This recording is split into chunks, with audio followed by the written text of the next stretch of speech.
Et au final, eh bien, il y a un forfait unique, tenez-vous bien, à moins de 20 €. 19,99 € exactement, tout illimité, Internet, appel vers 40 destinations, SMS et MMS illimité. Free promettait de diviser les prix par deux, et bien c'est vraiment le cas. On vous presse comme des citrons, c'est nous les pigeons, et on en a ras-le-bol de se faire arnaquer avec les prix les plus élevés de France. Voilà ce qu'a dit Xavier Niel, le patron de Free. Alors au-delà du commercial, gros plan ce matin sur la méthode Free incarnée par cet homme Xavier Niel. On voit ça avec Nicolas Delabarrière et Vincent Déby. Xavier Niel, le PDG de Free, a un modèle. Steve Jobs, le défunt patron d'Apple. Sa stratégie de communication repose sur les mêmes principes. Première étape, faire enfler la rumeur sur le web. On va distiller l'information uniquement auprès d'influenceurs sur Internet, de gens qui ont une forte audience.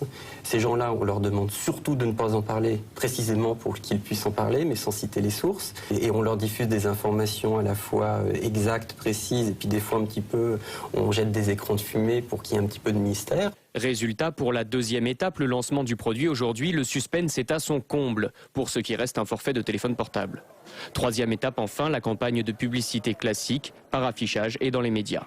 Mais avec de telles méthodes, attention à ne pas se brûler les ailes. On a tous peur d'être déçus parce qu'on attend énormément de Free, on attend à avoir des prix cassés et peut-être qu'il n'a pas les moyens de casser ces prix-là parce qu'il faut quand même de l'argent pour déployer des antennes un peu sur tout le territoire. Il faut repayer une partie de ses communications à Orange puisque Orange gère une partie de son réseau et tout ça c'est pas gratuit. Apparemment, Xavier Niel ne doute de rien. Son dernier message sur Internet, les sanglots longs des violons de l'automne bercent mon cœur d'une langueur monotone. Le code qui annonçait le débarquement en juin 44.